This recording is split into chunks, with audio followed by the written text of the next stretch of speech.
엄마 가게 안 하고 싶은데. 너 가게 해봤니? 너 음식 만들어봤니? 인테리어는? 집기는? 일할 사람은? 운영은? 가게 자리는? 세금은? 너 돈이 있니? 나는 요술램프 몬스터 셰프다. 네가 원하는 모든 것을 들어주마. 맛집의 맛을 똑같이 만들어줄 수 있어요? 맛뿐만 아니라 돈과 청음의 모든 비법을 알려주겠노라. 야하! 이젠 걱정 고민 끝! 네이버 검색창에 몬스터 셰프라고 쳐주세요. 상담 문의 02-4558-8838 몬스터 셰프. 엄마! 가글 했는데 입에서 뭐가 나왔어! 그거 올리덴탈 체크 가글이라 그런겨. 지금 쓰고 있는 가글 사용 후 확인해 보셨나요? 무색소, 무알콜, 무계면 활성제의 올리덴탈 체크 가글은 쉽게 나온 입안의 이물질을 눈으로 확인할 수 있습니다. 딴지마켓에서 판매 중입니다. 고민을 넣어준 내 친구 쇼한 침대. 쇼한 침대가 고민을 들어준다고? 편안한 잠자리의 친구 쇼한 침대. 그렇게 편안하니? 머리부터 발끝까지 너무나 포근한 느낌.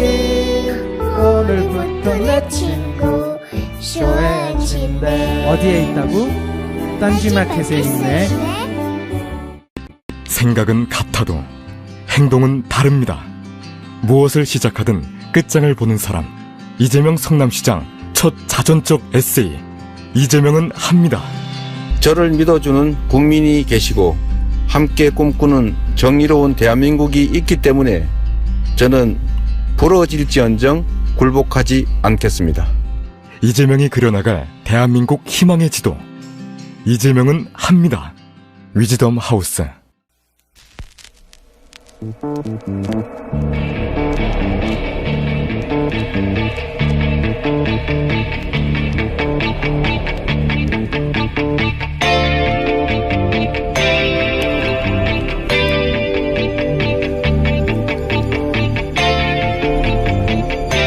안녕하세요, 김호준입니다. 박 대통령과 최순실 그리고 비서진들은 대포폰을 사용했다. 특검의 수사 결과죠. 어제는 그런 대포폰을 최순실의 개인 비서 노릇을 한 청와대 이영선 행정관의 후배가 운영하는 휴대폰 대리점에서 개설했다는 사실까지 밝혀졌습니다. 생각해보면 기가 막힐 일입니다. 세계 어느 나라 대통령이 자신의 비서진들과 대포폰으로 상시 통화하고 그리고 그 대포폰은 비서진의 민간인 지인을 통해서 주기적으로 대량으로 공급받습니까? 대통령까지 갈 것도 없습니다. 일개 주민센터도 그렇게는 안 돌아갑니다. 사기업도 그런 곳은 없죠. 사장과 직원들이 항상 대포폰으로 통화하고 몇 개월마다 폰을 전부 교체하고 그런 회사가 있나요? 범죄 집단 말고 그런 곳이 있습니까? 항상 대포폰을 사용하는 사람은 자신이 하는 일이 세상에 드러나서는 안 되는 일이라는 걸 스스로 자각하고 있는 겁니다. 박 대통령은 아무것도 몰랐고 오로지 국정 운영만 생각했다는 말을 그래서 믿을 수가 없는 겁니다. 국정 운영을 왜 대포폰으로 합니까? 김호준 생각이었습니다.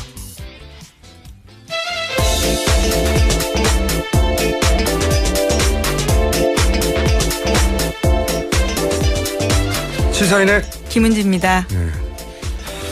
이 대포폰 이야기가 처음 나왔을 때만 해도 청와대에서는 말도 안 되는 얘기라고 했죠. 예, 펄쩍 뛰었습니다. 말도 안 되는 얘기라고 거의 뭐 코웃음을 치는 정도 반응을 했는데 요즘은 반응이 없어요.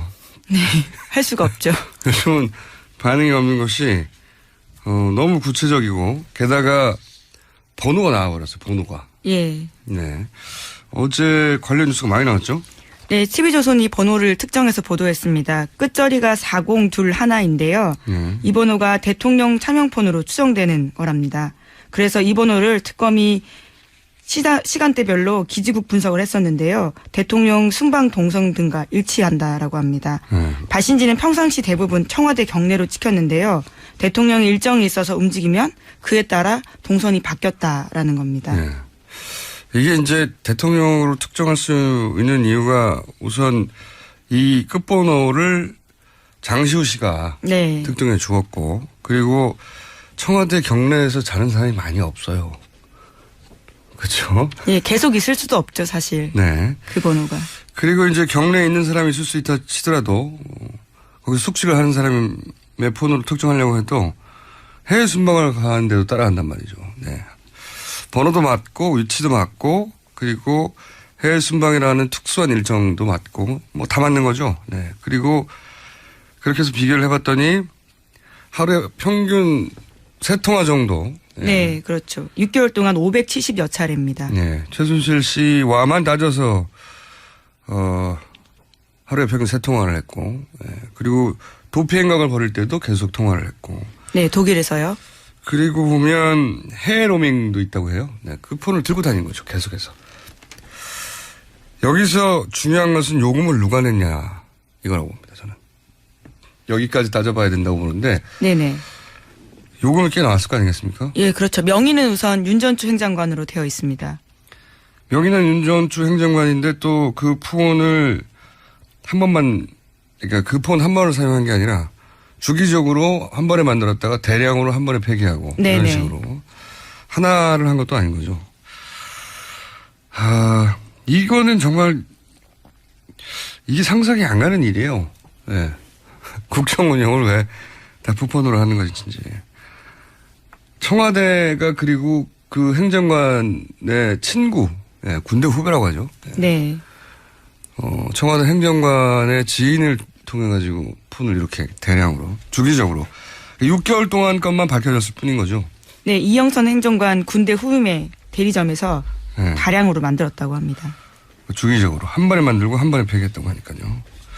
요금을 누가 냈냐 이거 밝혀줘야 된다고. 요금을 누가 냈냐. 이것도 뇌물 아닌가요? 만약에 최순실 씨 쪽에서 내줬다면요. 네. 뇌물죄가 되죠. 대납이니까요. 현금으로 했다니까 요금이 어떻게 정산이 됐는지 현금으로 냈을까 어떻게 했을까요? 궁금하네. 보통은 우리 계좌에 연결하거나 카드로 예, 하거나 하잖아요. 통신요금은 귀찮아서 통상 그렇게 하죠. 근데 이 경우는 그렇게 하지 않았을 것 같아요. 6개월밖에 하지 않으니까 그럴 수 있겠네요. 어떻게 했을까요? 이것까지 밝혀내면 더 재밌는 뉴스가 될 것 같은데. 일단 번호까지 나왔습니다. 자, 다음 뉴스는요? 네, 관련해서 최순실 씨가요. 대포폰을 애용했지만 독일 도피 중에는 또 보이스톡을 사용했다라고 합니다.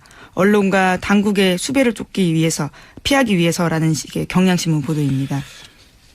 제가 알기로는 이게 보이스톡이 기술적으로 보완이 안 돼요. 네. IT 전문가는 주변에 없었나 봐요. 네. 여하간 이 통화를 잡히지 않기 위해서 무지 노력을 했다는 거죠. 네. 무지 노력을 했고 차면폰은 그 중에 일부인 것이고 보이스톡도 사용을 했고 그러니까 일반적인 통화는 하지 않으려고 했다는 거죠. 알려진 번호로는. 네네. 결코. 그러니까 범죄 집단을 떠올리는 겁니다. 그런 경우가 어딨어요. 회사에서도 그렇게 안 해요. 저는 이런 경우를 들어본 적이 없어요. 회사 사장이 항상 직원들과 대포폰으로만 통화한다. 주기적으로. 그런 회사도 없습니다. 회사도 없는 일이고 무슨 어떤 정부 부처는 항상 그 부처는 항상 대포폰으로 회의한다. 말이 안 되잖아요. 근데 하물며 청와대에서 이런 식으로 주기적으로 했다는 건 자기들이 하는 일이 이게 이상한 일이라는 걸 알았던 거죠. 너무나 자명하게도. 왜냐면 이게 보안폰이 있거든요, 따로. 네, 그렇죠. 지급을 합니다. 청와대에서. 네. 물론 최순실 씨한테는 지급하지 않습니다.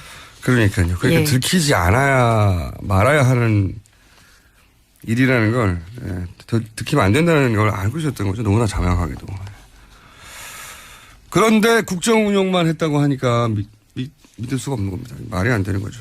이 대포폰 만약에 취임 이후부터 계속 다 추적해낼 수 있다면 어마어마한 양이 나올 것 같아요. 네, 청문회 때도요. 차은택 씨 같은 경우에도 자기가 대포폰 전해받았다라고 이야기했고요. 최순실 씨한테요. 뿐만 아니라 최순실 씨와 함께 일하는 사람들은 다 하나씩 가지고 오라고 했다고 합니다. 그런 것만 보더라도요. 실물이 없어서 그렇지 번호가 어마어마한 거죠. 그러니까요. 같은 시간대만 하더라도 막 10개씩 휴대폰에서 나오고 그랬대잖아요. 예, 네. 그래서 이제 본인도 헷갈리니까 거기 뭐 스티커 하나 뭘 붙여놨다면서요. 예, 반창고 붙여놓은 건 실제로 제가 봤습니다. 워낙 개수가 많다 보니까요. 쓰다가 버린 것 중에 일부를 확보하신 거죠. 예, 네, 예. 재산에서. 네, 반창고가 붙어 있다고 합니다. 무슨 반창고예요? 예, 그때 뽀로로 반창고였습니다. 꽤 귀여운. 예.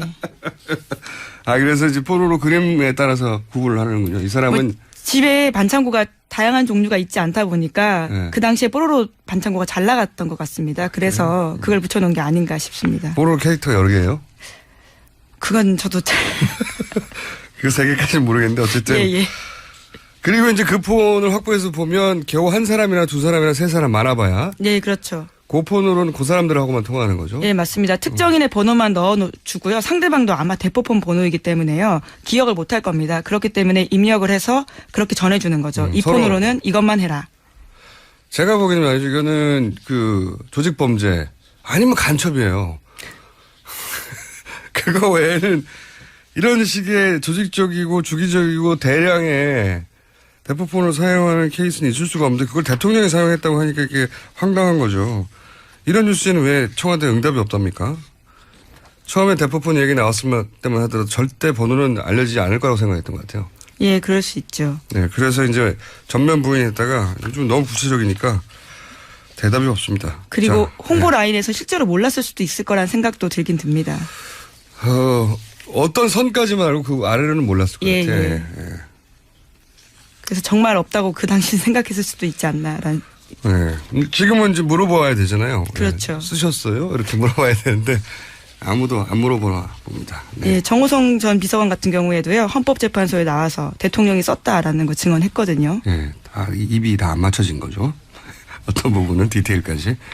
자, 다음 뉴스. 이 헌재 관련 뉴스가 요즘 쏟아지고 있어요. 또 나왔죠. 몇 가지. 네, 박 대통령 쪽은 헌법재판소가 어제까지 제출하라고 한 종합준비 서면을 내지 않았습니다. 제출하지 않은 이유는 따로 말하지 않았는데요. 헌법재판소는 지난 16일 최종 변론 날짜를 정하고 종합준비 서면 하루 전날까지 제출하라 이렇게 예약했거든요. 그런데 그것도 안 지킨 거죠. 네. 아니, 최종 변론을 계속해서 박근혜 대통령 변호인단 요청에 따라서 연기해 왔어요. 22일을 24일로 바꿔주고 24일을 27일로 바꿔줬는데 또 27일에 최종 그 종합 준비 서면을 내라고 했는데도 또 안 지킨 겁니다. 예, 네. 예. 변론에 계속. 맞춰서 준비 서면 내야 되는데요. 안 낸 거죠. 여기 헌재가 하라고 하는 일을 안 해요. 헌재를 이렇게까지 무시하기엔 상상할 수 없는 일인데. 네, 재판부는 소송 지휘권이라고 해서요. 기본적으로 이렇게 재판을 진행할 수 있는 권리를 가지고 있습니다. 네. 아무것도 안 지켜요. 아무것도. 그렇죠. 무시하는 거죠. 네, 제가 피고인으로 많이 서봤지 않습니까? 안 지키기 어려워요. 사법부가 결정을 하면 사법부의 심기를 건드리지 않기 위해서 가능하면 모든 걸 지키거든요. 근데 여기서는 뭐 한두 번이 아니고 몇 번째입니까? 안 지켜요, 그냥. 아무 말도 없이. 이유도 말을 안 합니다. 네, 그냥 안 지킵니다. 어떻게든 계속 연기하려고 하는 거죠. 3월 13일 어떻게든 연기하려고 한 건데. 그 과정에서 말도 막해요. 이게 박근혜 대통령의 변호인 측에서 나온 이야기로 알고 있는데, 만약에 탄핵이 되면 이게 서울이 피로 덮일 것이다. 예, 피와 눈물로 덮인다. 뭐 이런 이야기를 했죠. 이건 정말 상상하기 어려운 발언입니다. 이거는 그 소위 이제 맞불 집회에서 맞불 집회를 직접 발언을 들어보신 분들이 있는지 모르겠는데 거기 보면 정말 과격한 발언 많이 나오거든요. 총으로 쏴서 죽여야 된다는 얘기도 나와요. 정말로. 네, 동시대를 살고 있는 시민인가라는 생각이 들 정도로. 발언의 수위가 뭐 탄핵은 안 된다. 그런 게 아닙니다. 총으로 쏴서 죽여야 된다 이런 발언들 막 나오거든요. 그 발언하고 정확하게 맥을 같이 하는, 피로 덮일 것이라는 말을 어떻게 헌재 재판소에서 대통령 변호인 측이 얘기를 합니까? 이거 변호인 측이 한 얘기예요. 서울이 피와 눈물로 덮일 것이다. 이게 보통 일이 아닙니다. 이 양반들이 무슨 생각을 하는 건지. 자, 그래서 헌재 재판관들이 이제 경호인을 배치했죠. 예. 네, 그렇습니다. 경호를 대폭 강화해서요. 재판관 1명당 권총 등으로 무장한 3명의 경호 인력을 붙여서 24시간 근접 경호한다라고 합니다. 실탄도 장전했다고 그러는데. 예. 어제 제가 이제 문재인 전 대표 네네. 관련 경호 배치했다는 단독을 했더니 보도가 나왔지 않습니까? 사실 맞아요. 근데 이제 그걸 농담으로만 생각하거나 이제 일종의 블랙메일로만 생각할 수 없을 정도로 자세한 얘기가 있어서 심각하게 받아들였다고 하는데 헌재 재판관들한테 실탄을 장전해서 3명의 경호 인력을 붙였다. 이거가 만약에 한 달 전에 이런 뉴스가 나왔으면 이거 오버한다고 그랬겠죠. 뭐 이렇게 오버까지 하냐고. 장난이 아닙니다. 예. 좀 뜬금없는 곁가지 얘기를 했는데 제가 이제 제보자를 많이 만나는 직업이잖아요. 제보자를 각종 수의 제보자를 많이 만나봤어요. 조용히 은밀히. 근데 이게 그 비밀이 가장 많이 새는 곳이 어디냐면 첫 번째가 운전기사입니다. 아, 그렇죠. 네. 저도 운전기사 많이 만나봤어요. 운전기사가 이제 차 안에서 무심코 통화를 하는 거죠. 네. 동선도 다 알고 계시고요. 기사님들께서는. 네. 그래서 그 운전기사를 통해서 비밀이 많이 나오고 두 번째가 경호 인력입니다. 예. 뜬금없는 이야기인데, 예. 이 헌재 재판관님들의 이제 발언 하나하나가 굉장히 민감하고 앞으로 탄핵 결론이 어떻게 날지에 단서를 얻을 수 있는 유일한 분들이잖아요. 8분이. 자, 이 경호 인력 앞에서는 발언을 조심해 주십시오. 제 경험상 운전기사와 경호 인력을 통해서 중요한 비밀이 많이 나오더라. 네, 기자들의 핵심 취재원이기도 합니다. 그 사람들한테 달려가서 물어보거든요. 네. 거기서 많이 나와요. 의외로. 뭐 주무실 때 제외하고 그렇죠? 예. 거의 같이 있는 분들이다 보니까 그리고 이제 항상 옆에 있으면 방심을 하게 되죠. 자기를 도와주는 사람들이라고 생각하고 그래서 무심코 통화하거나 얘기하는 과정에 작은 단서들 이걸 통해서 이제 기자들이 많이 보도를 하죠, 뭔가. 예, 그리고 어디 갔는지, 누굴 만났는지 그 정도 정보도 굉장히 중요하거든요. 그러니까 누굴 만났는지 모르고 통화하는 것만 들어도 예. 그 통화를 하다 보면 옆에 제 운전기사나 경호 인력이 있다는 걸 깜빡하고 뭔가 속내를 말하는 경우가 있어요. 네. 이분들을 잘 경호해 주시고 그리고 재판관님들은 경호 인력 앞에서 판결과 관련된 이야기를 안 하시는 게 좋다. 뭐가 나온다 이거. 네. 제 경험상 드릴 말씀입니다. 네. 자, 헌재 관련 뉴스 또 있습니까?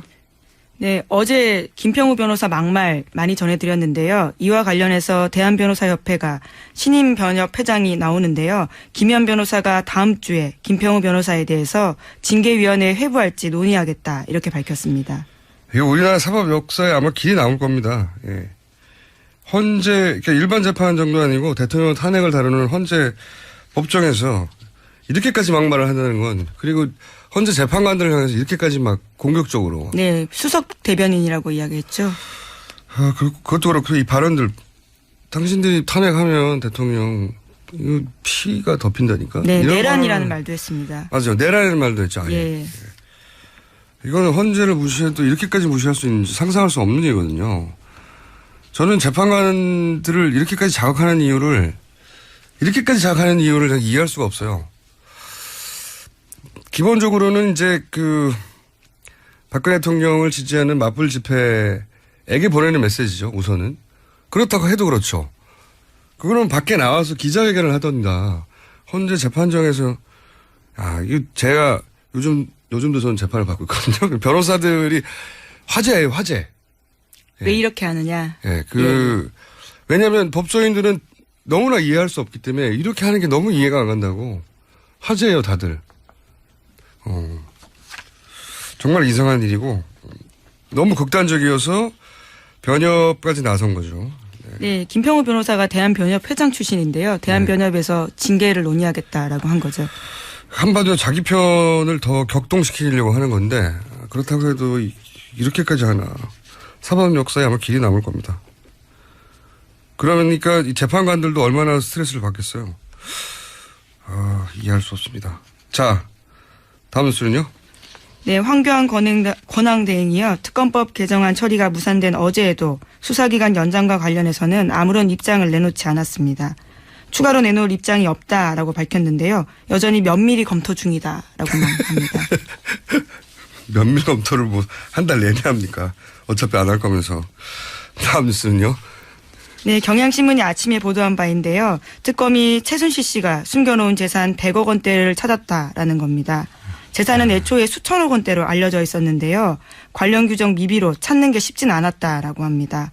최태민 재산 같은 경우에는 공소시효가 지났기 때문에 관련 기관에 관련해서 협조가 쉽지 않았고요. 또 영장도 잘 발부되지 않았다라고 합니다.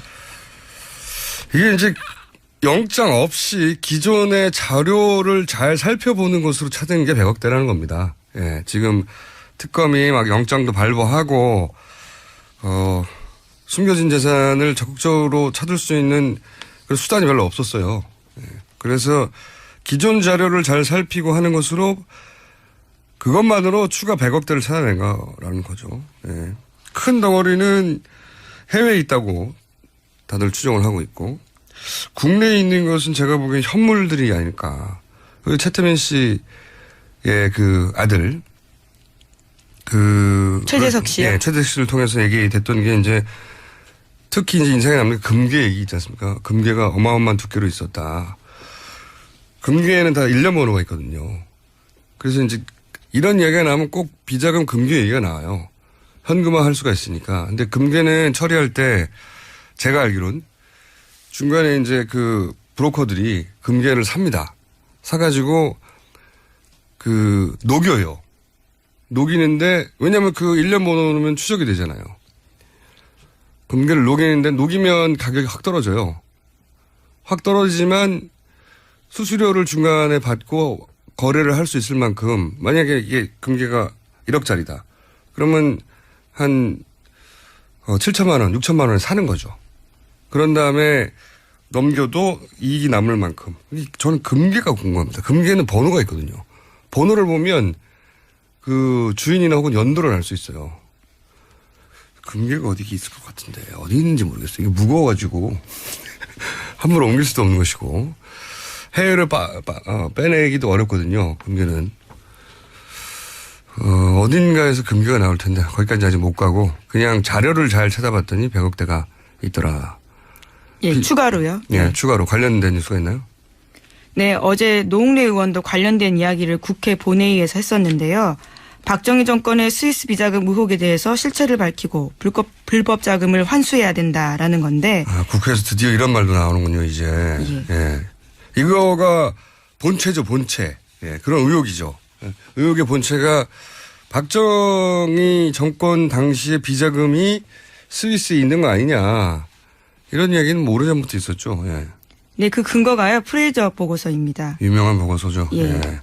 이게 이제 짧게 말씀드리면 박정희 정권 시절에 독재 정권에 대한 그 미 의회의 반감이 있었어요. 분위기가 안 좋았어요. 그래서 박동선 씨라고 로비스트를 통해 가지고 미국 의회에 현금을 막 풀죠. 네, 로비를 하죠. 예. 네. 100만 달러씩 막 풀어가지고 당시 박정희 정권이 미국 의회의 국회의원들에게 현금을 풀었다 하는 사건이 코리아 게이트. 네, 1976년에 있었습니다. 터집니다. 그러자 이제 미 하원에서 프레이저가 위원장이에요, 당시. 예. 위원장이 나서서 관련 조사를 합니다. 관련 조사를 했더니 그때 이런 내용이 나오죠. 박정희 정권이 해외 차관인가요? 예. 네, 해외 차관이나 투자 자금을 들어오면서. 네. ODA죠, ODA. 생각해보니까 이게 ODA입니다. ODA, 우리가 이제 받는 입장이었던 거죠. 그렇죠. 그때는 네. 수혜국이었습니다. 네. 그런 차관이 들어올 때 이제 커미션을 중간에 떼가지고 10에서 15% 정도요. 그렇게 조성한 자금을 당시 은행 이름도 나와요. 스위스 어디였죠? 유니언뱅크입니다. 등. 그런 등등. 예. 에다가 비밀 계좌를 개설해서 그때 당시 얼마를 이건 이제 미 의회가 조사해서 보고한 내용이에요. 예. 이거에 근거하여 비자금이 지금으로 따지면 수조가 될 정도의 비자금이 있다는 얘기는 오래전부터 있었죠. 네. 근데 이걸 한 번도 우리 정부가 혹은 우리 국회가 이걸 추정한 적은 없어요. 그런데 처음으로 이런 얘기가 나왔네요. 자, 이거 관련해서 자서전을 쓴 분도 있었어요. 당시에 기자. 김명자 씨인가? 문명자 기자. 문명자. 예. 재미 언론인이었습니다. 네. 그분이 구체적으로 관련 취재를 한 것도 있었어요. 네. 이번은 돌아가셨는데, 박근혜 대통령이 이걸 알았다. 네네. 하는 자신의 취재기를 책으로 썼죠. 네, 어제 그 관련 내용도요. 노웅래 의원이 이야기했습니다. 뭐라고 했습니까?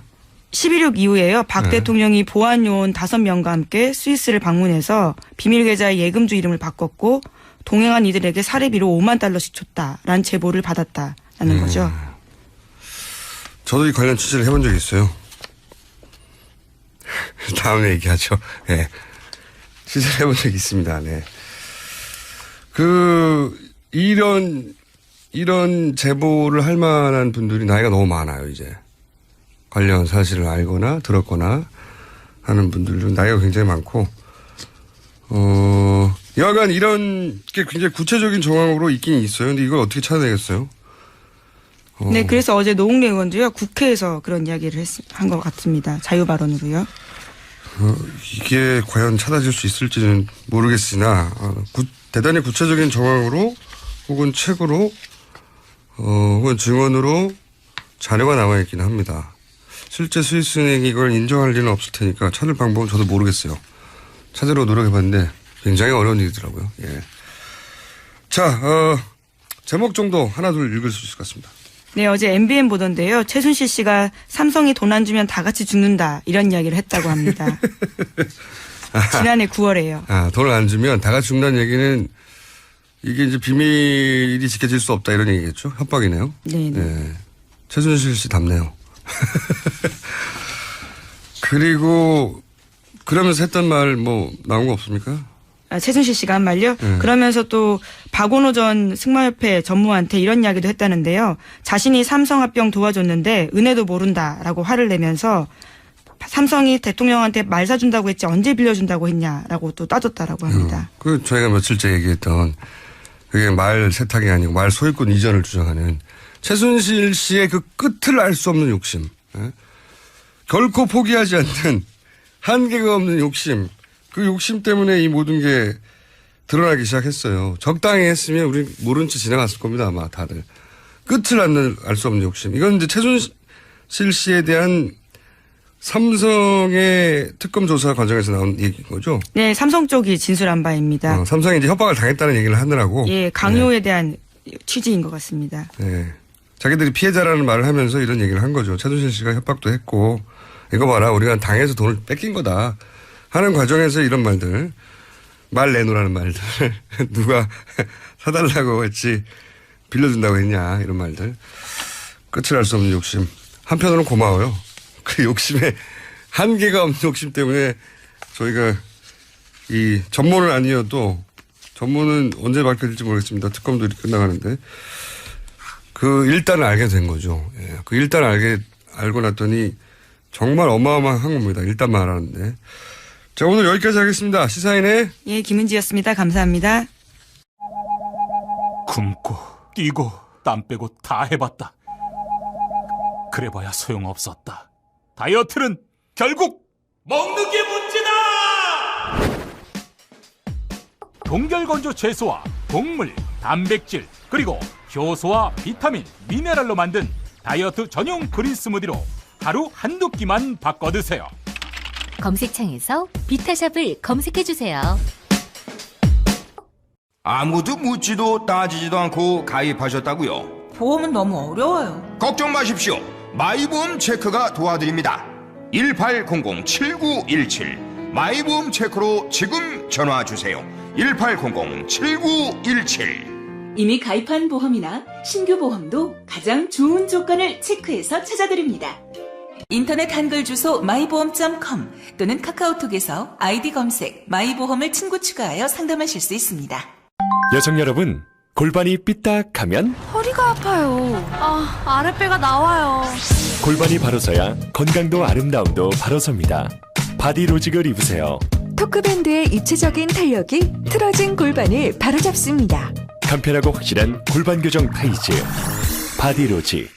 삐딱한 남성 골반에도 역시 바디로직. 바디로직의 효과를 못 느끼셨다면 100% 환불해드립니다. 자세한 환불 조건은 홈페이지를 참조하세요.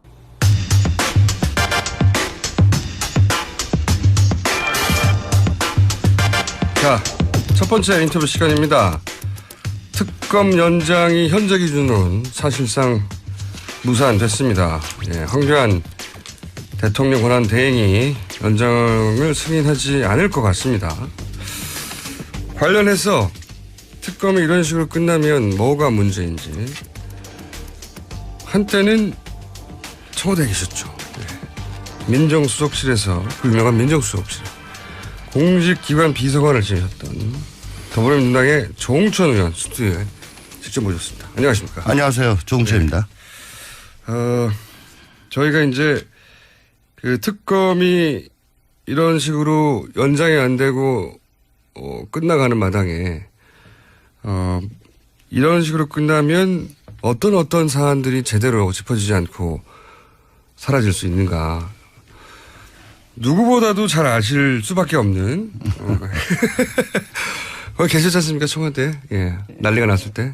소위 정윤회 문건 사건이 난리가 났을 때 청와대에 계셨고 민정수석실에 계셨고 근데 그 사건으로 이제 잘리셨죠. 아니요. 그러니까 정윤회 문건 전에 이미 7달 전에 잘렸고 네. 잘리고 난 이후에 이제 그게 터진 거죠. 아, 그랬나요? 예. 다도 연결돼 가지고 세월호 참사 날 잘렸죠. 그러셨군요. 자, 그걸 알아보다가 잘리신 거죠, 참. 그렇죠? 알아봤고 네. 정윤회 문건에 그걸 보고를 했는데 네. 그 문건이 제가 잘린 거? 네. 예, 알아보다가 찍혀서. 그러니까요. 네. 정윤회 문건에 등장하는 내용을 사실은 알아보다가 잘린 거죠. 그래서 저는 거의 붙어 있는 줄 알았더니 훨씬 전에 잘리시거든요. 예. 예. 세상에 알려지기 전에. 그리고 그 얘기도 좀 더 하겠지만 특히 이제 최근에 우병우 전 민정수석 구속영장이 기각이 됐는데 이 최순실 게이트 초기부터 우병우 민정수석에 대해서 끊임없이 거론을 하셨어요. 그리고 3인방. 네. 예. 그리고 문고리 3인방. 네.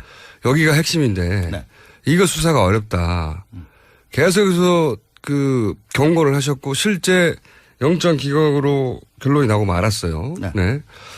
우선 우병우 전 민정수석에 대해서 여기가 핵심이라고 계속해서 수사가 제대로 하기 어려울 거라고 경고의 메시지를 석 달 전부터 날리신 이유가 뭡니까?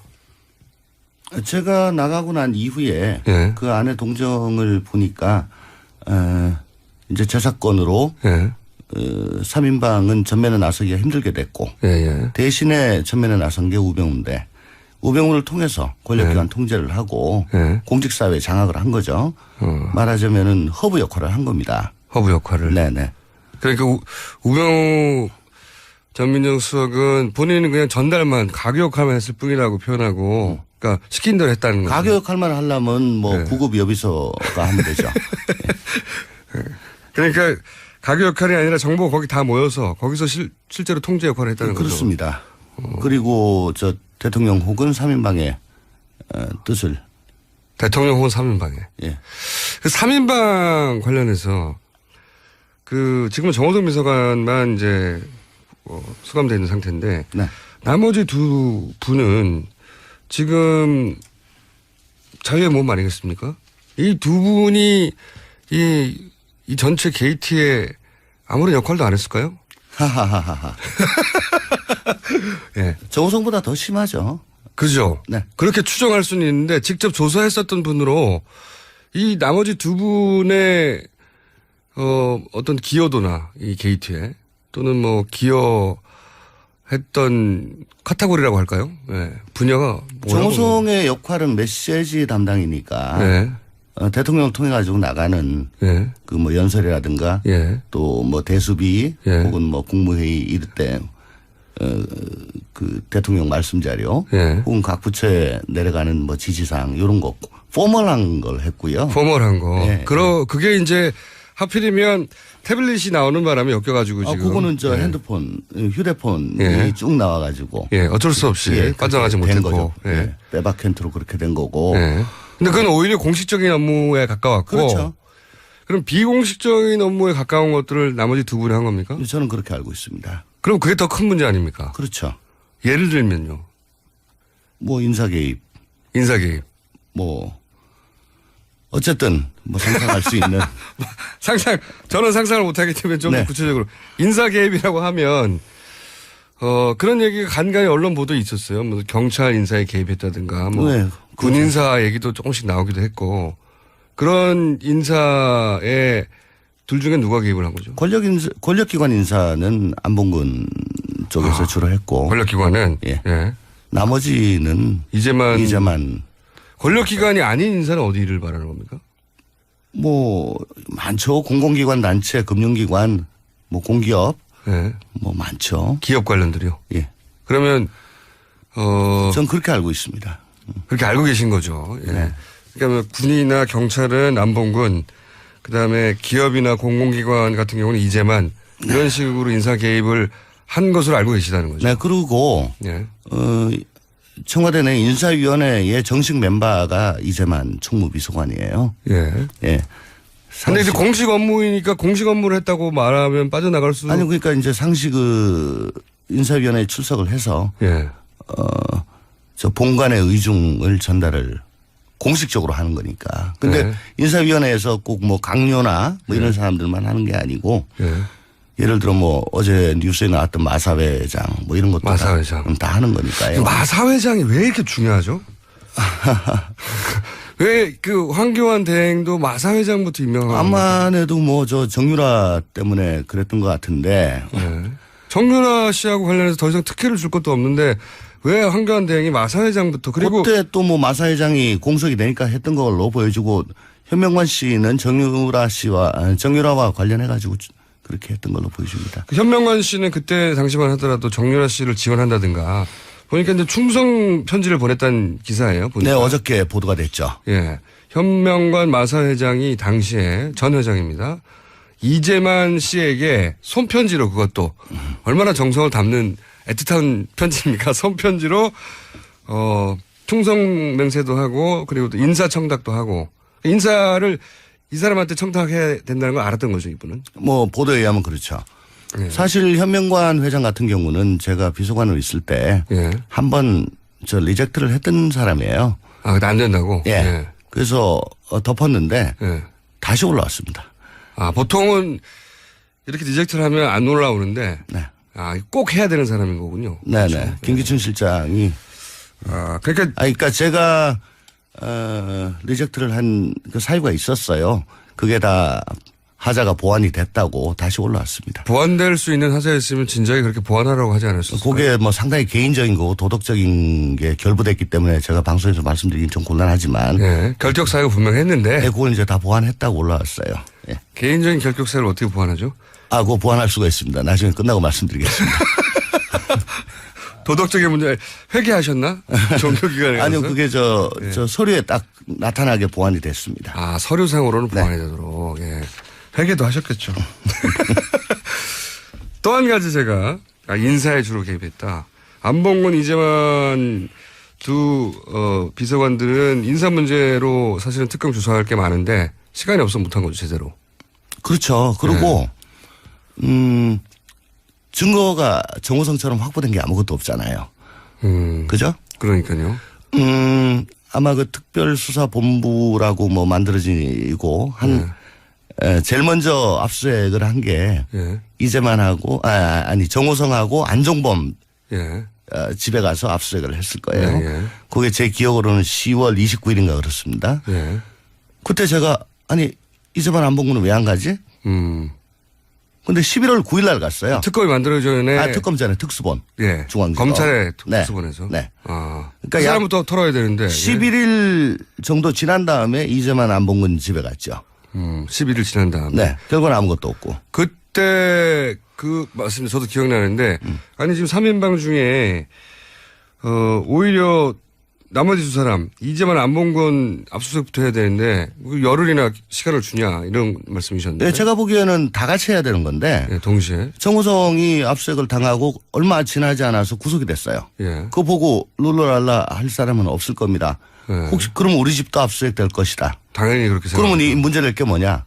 사사치 뒤졌겠죠. 그러면은 당시 특수본에서 의도적으로 열흘간 이재만 안봉근의 압수수색을 미뤘다고 생각하십니까? 그거라기보다는 뭐 정광석화처럼 뭐 거침없이 수사를 했다고 저 법무부에서는 얘기를 하는데 당시 안종범은 그전부터 이제 얘기가 계속 나왔고 그래서 안종범 안 할 수가 없고 또 안종범과 관련해서 정호성 얘기가 계속 심심치 않게 나왔어요. 예. 나왔기 때문에 그때 당시에 문제가 되는 것들만 이렇게 한 거죠.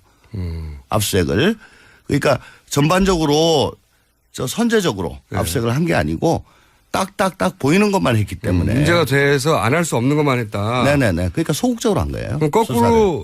그때 당시 이제 우병우 라인이 살아있어서 검찰이 해야 하는 것을 제대로 안 하고 있다 이런 얘기도 많이 있었지 않습니까? 그러니까 언론이 가르쳐 주는 대로 언론보다 2, 3일 뒤쳐져서 예.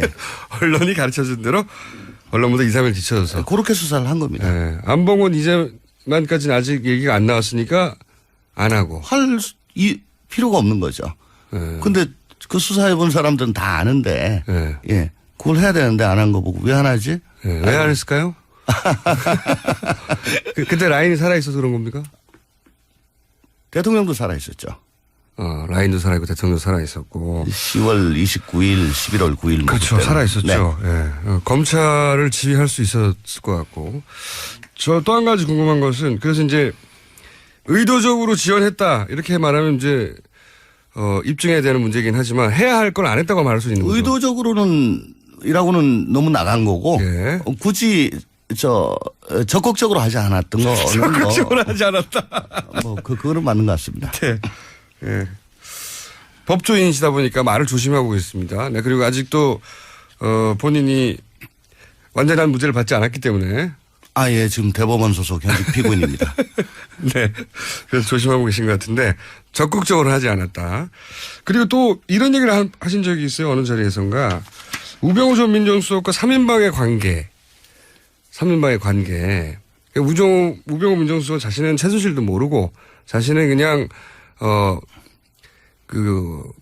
명령을 수행했을 뿐이고 명령을 오면 전달하고 그리고 밑에서 뭐가 밝혀지면 위로 전달하고 그건 가교 역할을 했을 뿐이다.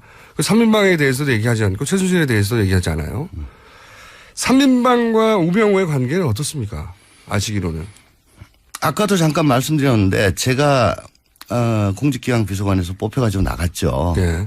왜냐하면 뽑혀서 나갔다는 것은 뽑아져서 뿌리가 예. 밖으로 들려 나갔다는 얘기죠? 예, 그렇습니다. 예. 제가 검증, 감찰 이런 걸 다 했기 때문에 어떤 사람을 심을 내도 저 때문에 좀 힘든 경우가 많았고. 태클을 거시니까. 네.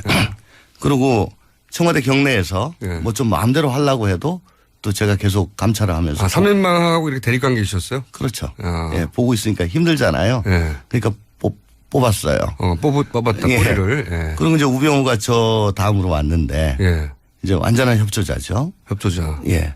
협조자로서 그동안에, 못했던 것들. 좀 자세히 보시면. 제가 나가고 난 이후에. 각종 사업이라든가 돈이라는 얘기가 나옵니다. 지금 저 사건 보시면요. 예, 2014년 전에는 그런 게 없어요. 내가 거기 있었어도 괜찮았을 텐데, 막을 수 있었을 텐데, 이런 얘기인가요? 아니요. 그러니까 돈 얘기가 나왔으면 저는 광분했겠죠. 그 안에서. 예. 근데 어쨌든 지금 수사되는 거 보면은 저가 뽑히고 한참 있다가 돈 얘기가 나옵니다. 14년 중하순부터. 예. 그러니까 그 얘기는 즉, 5년 단임제 하에서 지금 시간도 얼마 안 남았는데 저를 빨리 뽑아내고 그 자리에 제대로 된 사람 넣어가지고. 제대로 된 사람 뽑아서. 네. 그쪽에서 보기에 제대로 된 사람. 네네. 그렇게 해야 되고 특히 정윤회 문건 사건이 터진 이후에는 안봉근, 이재만 이 사람들이 이제 드러내놓고 일을 할 수가 없었어요. 완전히 뒤로 숨어야 됐습니다. 그 공간을 우병우가 나서서. 그러면 사실상 3인방의 임무를 상당 정도 흡수해서 대행했다는 얘기네요? 그렇죠. 4인방으로 됐죠. 4인방. 실제로 그 안에서는 4인방이라는 얘기가 나왔습니다. 청와대 내부에선. 그래요? 네. 3인방이 아니라 우병우 민정수석이 들어오면서 4인방이 되었다? 처음에는 3+1 그러다가. 3+1으로 그러다가. 좀 지나니까 4인방이다. 4인방이다? 예, 그렇게 얘기하죠. 그럼 3인방이라고 불리는 오래된 10년 이상씩. 굉장히 오래된 그래서 누구도 뚫고 들어갈 수 없다고 했던 이너서클에 우병우 민정수석이 이너서클로 들어간 겁니까? 그렇게 청와대 내부에서 보더라고요. 당시에. 아, 그러면 3인방이 받아줬다고 봐야 되겠네요? 받아줄 수밖에 없었죠. 역할이 어쨌든. 자기들이 지금 나설 수 없으니까. 없으니까 축소되고. 네. 그렇다면 우병우 민정수석이, 그러니까 3인방은 절대적으로 최순실 씨하고 연결되어 있고 3인방은 그리고 정윤회 씨하고도 연결되어 있는 오랜 세월 박근혜 대통령의 가장 근접한 거리에서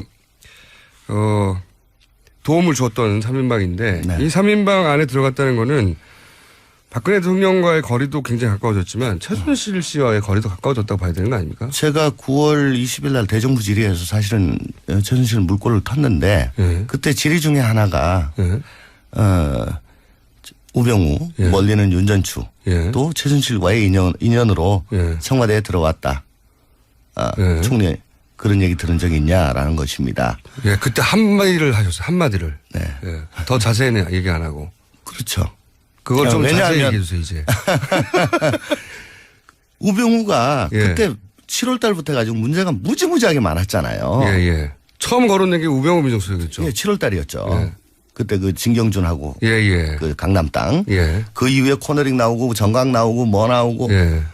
처음에는 우병우 민정수석의 개인 비리처럼 시작됐어요, 이야기가. 근데 통상 그 중에 한 두 가지 나오면은 공직자는 그냥 잘라요. 그렇죠. 잘리죠. 근데 뭐 흔들리지 말고 꿋꿋이 뭐 이래라 그랬던가. 우병우 민정수석을 청와대가 왜 이렇게 보호하냐고. 거기에 대해서 다들 의아심을 갖고 있었잖아요. 그렇죠. 예.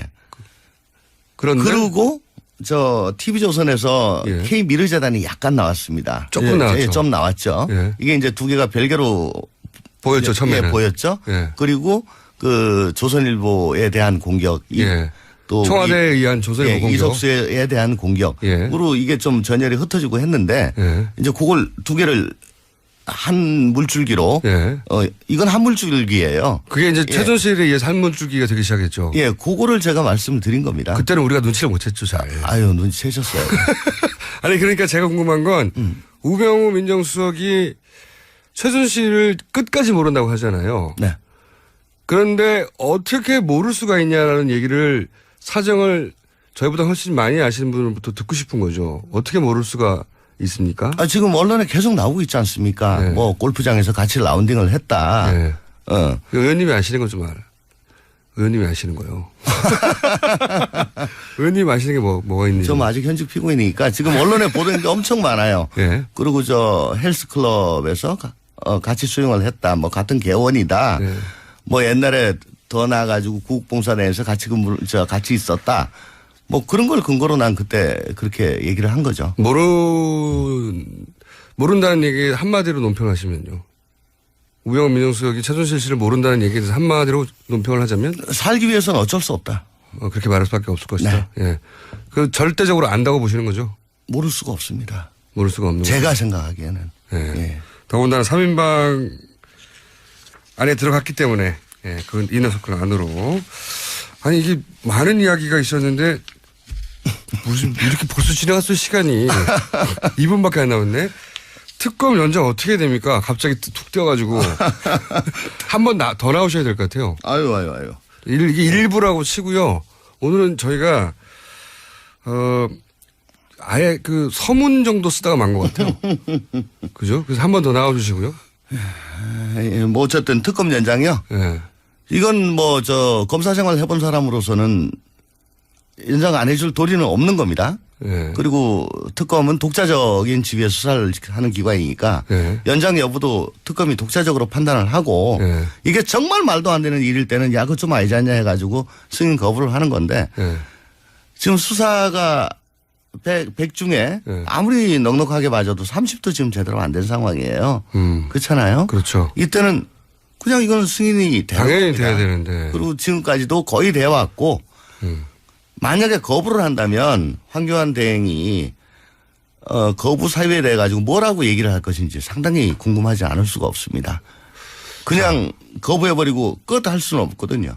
이러고 저러고 해서 거부했다. 도대체 무슨 말을 할 건지. 이게 직권상정의 기회가 또 남아있나요? 지금 30초밖에 안 남았는데. 없습니다. 왜냐하면 회기가 3월 2일 본회의가 그때밖에 없어요.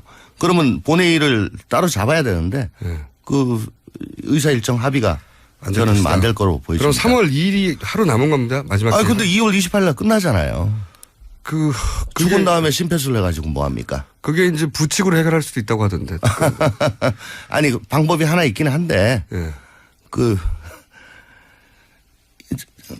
어저께 우리 누구야 박범계 간사가 한 얘기에 의하면 박영수 특검이 자진 사퇴를 하면 그 상태로 정지가 됩니다. 아 그래요? 여기까지 하고요. 네. 여기까지 하고 저희가 한 번 더 모시겠습니다. 맛배기 했는데 끝나버렸어요. 다음에 오시기로 하고 조홍천 의원 또 모십니다. 여기까지 하겠습니다. 이거죠.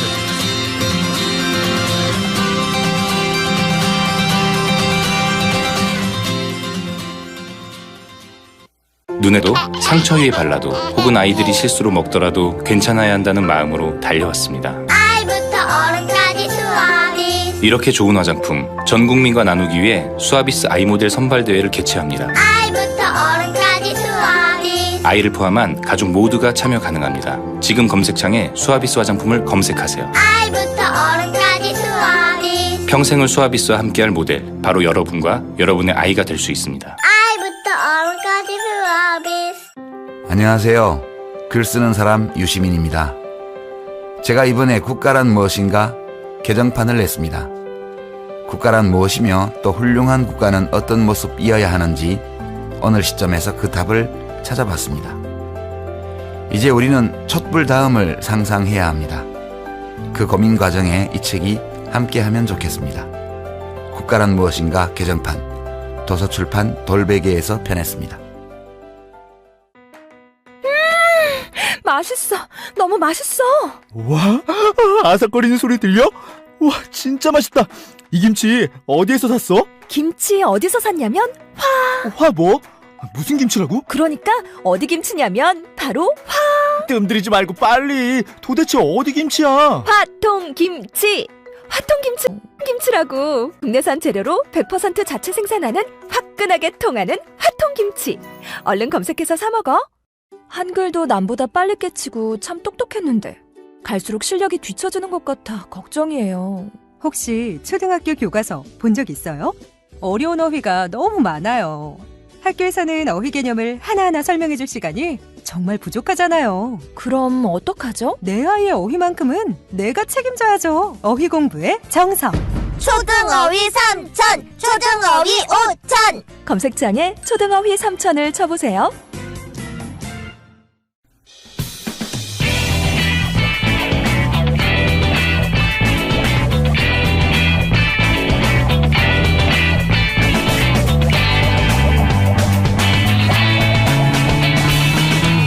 김어준의 뉴스 공장.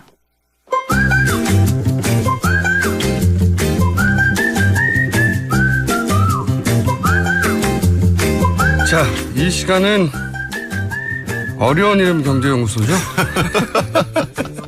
이름을 바꾸세요. 앞으로 어려운 이름 경제연구소. 그래서 어제 우리 조합원총회가 있었는데 특별 결의가 있었습니다.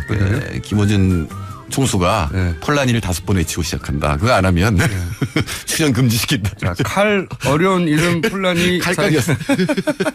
어려운 이름 사회경제연구소. 자, 어려운 이름을 바꾸세요. 네, 칼은 빼세요. 그냥 폴란이만 하세요. 폴란이? 네. 폴로 할게요, 폴. 네, 폴 괜찮습니다. 폴 연구소 괜찮습니다. 네, 폴 연구소 소장님. 네. 오늘의 주제는 뭡니까? 오늘은 정부가 어제 내수 활성화 대책이라는 걸 발표를 했죠. 근데 내수 그러면은 사실 소비하고 투자예요. 그런데 그동안 투자 활성화 대책은 무지무지하게 많이 발표했습니다. 다 규제 완화였고 그게 어떤 식으로 규제 완화가 이루어졌는지는 우리는 봤죠. 기업들이 일하기 편하도록 이라고 이제 말한 기업들만 좋은 정책들이었죠. 뭐 기업들한테도 좋은 정책을 쓰면 좋은데 어떻게 규제를 완화했는지는 요새 우리가 보는 거죠. 삼성을 위한 규제 완화 이런 거죠. 말하자면. 네. 그리고 이제 사실은 어제 발표한 건 소비 활성화 대책입니다. 김상조 그 소장님이 나오셔가지고 어제 그런 말 하셨어요. 다른 모든 재벌과 삼성은 구분이 된다. 다른 모든 재벌은 정책이 나오면 거기 어떻게든 맞추려고 하거나 그런 과정에서 로비가 있는데 삼성은 맞추려고 하는 게 아니라 그 법안을 만드는 로비를 아예 해버려서 모든 걸 다 로비로 푼다고. 그렇죠. 네. 실제로 참여정부에서도 이른바 개혁파로 불렸던 이 입각한 사람들이 잘린 게 다 삼성 관련이에요. 삼성의 힘이 그렇게 셉니까? 세죠. 그러니까 로비가 들어오고 실제 그 법안을 만드는 관료들이 이 삼성 얘기라든가 뭐 물론 의견 수렴은 해야 되는데 그걸 어떻게든 반영을 해요. 법안에다. 근데 그거를 보통 사람 보면 몰라요. 그냥 봐서는. 근데 그거를 아는 사람들 물론 이제 외부에서 지적을 해주면 그걸 이제 시정을 하려고 할 거 아니에요? 그럼 어떤 방식으로 해서는 잘립니다. 로비를 어떻게 하길래? 그 노하우 그래서 삼성과 다른 모든 재벌은도 구분이 된다고 하더라고요. 네, 관리를 하는 거죠. 평소에도 관리를 하고 예를 들어 제가 인수위에서 그때는 뭐 삼성은 아니고 재벌에 관한 얘기를 했더니 제가 나중에 얘기를 들었습니다만 그날 이 8개 언론사 경제부장이 모였대요. 그 정도예요? 예. 삼성, 그러니까 일단 재벌의 힘이 강하다는 걸 알고 있었지만 그런 재벌 전체를 다 합친 것과도 다른 삼성만의 로비력은 그 상상을 초월한다고.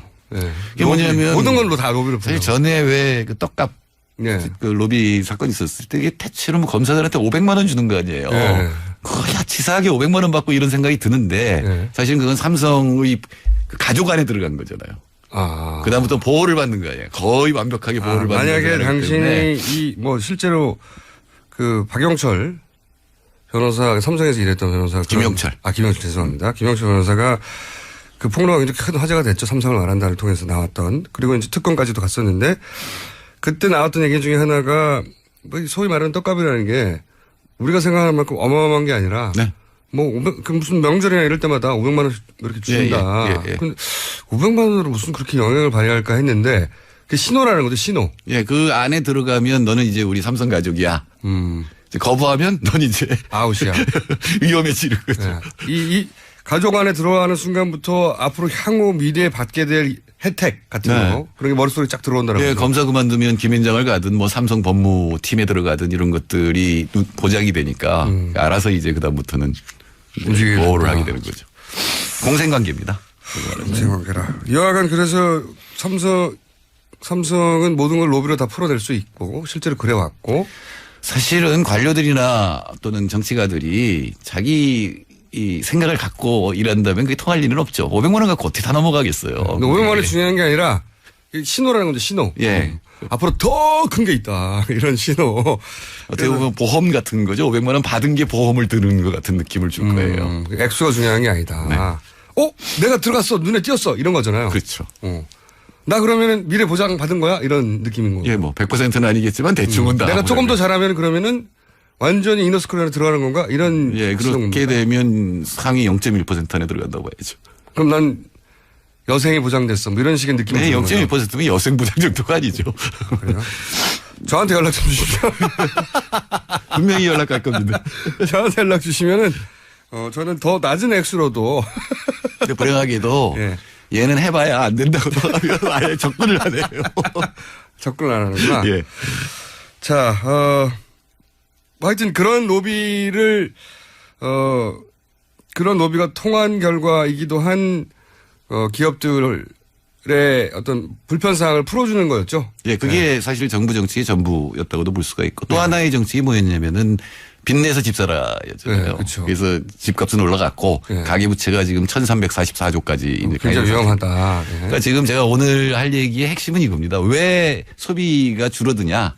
근데 이제 그러다가 드디어 내수 활성화라고 하는. 이제 소비 활성화 대책을 낸 건데. 지금 이런 대책은 안 나왔어요, 이때까지는. 아니요, 나왔는데 이미 다 써먹었어요. 그래요? 개인 소비세를 인하해주니까 그러니까 자동차 사면은 세금 인하해주고 이런 거 다 써먹었기 때문에 그때 이미 자동차를 다 샀거든요. 제 말은 뭐냐면 내수 활성화를 전면으로 내세운 이런 식의 경제 활성화 정책은 일본이 이게 아니었거든요, 대부분은. 그렇죠. 예, 소비 활성화 정책만 모아서 낸 거는 이번이 처음입니다. 네. 그래서 이제 그럼 이게 효과가 있느냐 이런 얘기를 한번 해보죠. 네, 그 전에 원인으로 짚은 게 국내 정치의 불확실성, 미신정부 출범 이런 거거든요. 이게 상관이 있나요? 있죠. 국내 정치 불확실성이 뭐예요, 도대체? 예, 이거 빨리 하야하셨으면 소비가 이렇게 줄지를 않는다는 거죠. 그러니까 정부도 아는 거예요. 이게 재밌는 게 관계 장관회의를 열어서 이제 발표를 했는데 참석자는 이제 겨우인 경제부처가 다 망라돼요. 그리고 마지막에 누가 있냐면 이현재 자유한국당 정책위의장. 이게 관계 장관회의가 발표할 때 이렇게 지금은 여당이라고 하기도 뭐한 하나의 정당의 정치위의장이 들어간 적이 없는데 이것도 참 재미있는 얘기입니다. 어쨌든 여당 권한 중지 상태 아닙니까 지금? 네, 세 가지로 돼 있는데 하나는 소비 심리 회복, 가계 소득 확충 그리고 가계 자영업 부담 증감, 부담을 갖다 줄여주는 이게 세 가지인데 대체로 부자들 소비를 늘리자예요. 핵심은 왜냐하면 가난한 사람들은 보통 사람들은 지금 가계부채에 짓눌려서 소비를 늘릴 수가 없잖아요. 가계부채가 없다고 많지 않다고 하더라도 예를 들어서 전세금을 올린다. 저도 재작년에 2억 올려줬는데 그럼 어떻게 소비를 늘려요? 그렇죠. 거기에 다 들어가는 거죠. 예. 빚까지 지게 되는 거죠 거꾸로. 그러니까 사실은 소득이 없으니까 소비를 못하고 특히 하위 80%는 하위 80% 답니다. 소득이 없는 데다가 이 부채가 있는 집 사기 위해서 부채를 진 사람 또 전세에 사는 사람이나 월세에 사는 사람들은 그게 너무 올라가니까 소비를 줄일 수밖에 없는 거죠. 그렇죠. 예. 그런 상황에 지금 불황인데 그런데 이거를 해결하기 위해서 내수 활성화 정책을 내놨는데 그게 이제 실효성이 있는 건가? 네, 지금 가장 화제가 되는 거는 가족과 함께하는 날 이라는 거죠. 금요일 4시 퇴근. 이거 직장인들한테 욕 많이 먹고 있어요. 왜 욕을 먹죠? 금요일 4시 퇴근하고 우리 연구소는 확실하게 4시 퇴근합니다. 그러니까 이제 다른 월요일부터 목요일까지는 30분씩 일을 더 하고 거기에 또 밑에 주처럼 달려 있어요. 이게 4시에 퇴근한다 그러면 기업이 또 뭐라 그럴 거 아니에요. 그러니까 주 해가지고 월요일부터 목요일까지 30분 더 일하고 뭐 똑같은 거잖아요. 30분 더 일하기만 할 것이다. 대부분 그렇게 얘기하죠. 그리고 나서 아니 그게 만일에 우리나라가 6시 칼퇴근하던 사회였으면 이렇게 얘기하면 설득력이 있는데 우리 저 광고에도 나오잖아요. 막 퇴근 막 하고 부장이 가 그러니까 탁 일어났다가 부장이 그대로 있으니까 돌아갔잖아요. 그러니까 애초에 칼퇴근이 안 되는 사회인데 이거는 그냥 30분만 더 일하라는 얘기가 되는 거라고. 이게 직장에 일을 안 해보니까 이런 얘기를 하는 거라고 하죠, 이제. 사람들이. 그렇죠. 사실 공무원들도 이걸 만든 공무원들도 칼퇴근 안 하거든요. 보통 9시, 10시 퇴근해요. 굉장히 이상하죠. 적용 대상이 없는 정책이 나온 거예요. 적용 대상이 없는. 그러니까 이거는 일본 정책 그냥 뺏긴 겁니다. 아, 일본에서 이렇게? 예, 일본에서 금요일 날 3시 퇴근이에요. 이런. 그러니까 3시 퇴근, 야, 이건 너무해. 그러니까 4시 퇴근으로 해놓고 밑에 줄을 달아가지고 월화수목은 30분 더 하고 뭐 이렇게. 그리고 실제로 이렇게 퇴근했다고 해서 소비가 과연 늘어날까? 사실 소비는 가난한 사람들은 자기 소득의 100% 이상을 써요. 그러니까 하위 10%는 105%를 써요. 이건 빚져서 빚진다는 얘기고. 근데 상위 10%는 60%가 안 돼요. 그냥 월 1억 벌었다고 생각해 보세요. 그거 어떻게 다 써요? 아니, 접어서 쓸 테니까. 월 1억 벌면. 아주 특별한 분은 쓰십니다. 그러니까 소비를 많이 늘리려면은 이렇게 못 쓰는 사람들 돈이 가난한 사람들한테 가면 다 써요. 그럴 수 있죠. 그래서 그게 이거 케인즈 정책이에요. 제가 만든 게 아니라. 그러니까 위에서부터 아래로 소득이 흐르면 소비가 늘어납니다. 그게 기본적인 원리예요. 그거는 아주 상식적인 이야기네요. 근데 정부는 지금 이 중간에 가계소득 확충 정책에 나오는 건 뭐냐면은 전세금 대출을 늘려주자는 거예요. 대출을 또 늘려주자고. 예. 그러니까 물론 이럴 때마다 화가 나요. 돈을 더 빌려 쓰라는 거 아니에요. 예, 항상. 전세금을 내야 되는 사람한테는 좋은 소식 같지만 사실은 부채를 더 늘려서 미래의 소비는 더 줄어드는 거죠. 그러니까요. 지금 폭탄을 뒤로 돌리게 하는 거 아닙니까? 그렇죠. 아니, 그러니까 이거는 사실은 통계를 보고 확정해서 얘기를 해야 되지만 아이디어를 얘기한다면 이런 겁니다. 전월세 2년 동결하면은 야, 여태까지 1억씩 올라가다가 예컨대 한 2년 동안 안 올라가는 거 아니에요. 예, 그럼 소비를 늘릴 수 있는 거죠. 그런 정책이 나와야 된다는 거죠. 그렇죠. 말하자면. 근데 이제 어떻게 보면 이건 거꾸로 잡았고 나머지는 지금 정책의 초점 어디에 있냐면은 상위 10% 쪽이 소비 성향이 60%도 안 돼? 그럼 얘들을 소비를 어떻게 늘려보자라는 겁니다. 그거 어떻게 늘린다는 거예요, 정책이? 아니, 그러니까 구체적으로? 휴가도 주고 노인들 관광 뭐 이렇게 많아요. 노인들 관광. 아니, 실제로 외국에 가보면 다 이 머리 하얀 사람들이 다니거든요. 그분들은 은퇴해가지고 연금으로 해외에서는 보통 오잖아요. 그렇죠. 유럽 사람들은 특히 연금이 많으니까 이분들이 관광을 하는 건데 우리나라에서 노인들이 관광을 못하는 이유는 노후 생활이 보장이 안 돼 복지가 없잖아요. 연금이 너무 혜택이 낮으니까요. 지금 제 나이 또래 40, 50대도 노후가 걱정이 되니까 특히 의료비 같은 게 걱정이 되니까 자꾸 저금을 하거나 보험을 들어요. 안 쓰려고 그러죠. 그러니까 노후 복지를 늘리는 게 사실은 노인들의 소비를 늘리게 하는 방법이죠.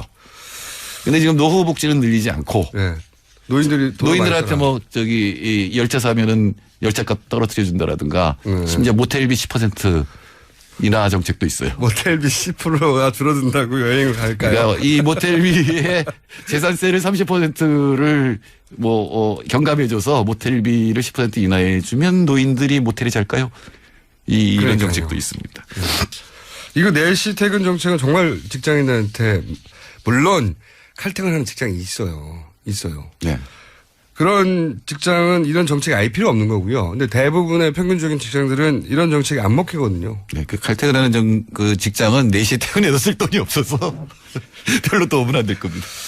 그러니까 지금 발표된 내수 활성화 정책 대부분이 실제로는 내수 활성화를 시킬 수 없다 이게 문제라는 거죠.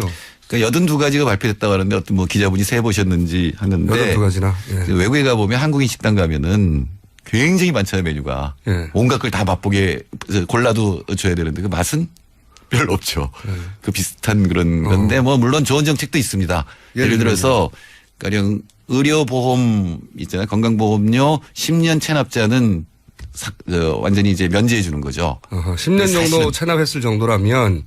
근데 사실은 1, 2년만 체납을 해도 이분은 병원에 안 가거든요. 근데 보험료를 내는 건 뭐예요? 보험금 때문에 가는 거 아니에요. 그러니까 이분들은 보험료도 안 냈지만 사실은 보험금도 안 쓴 거예요.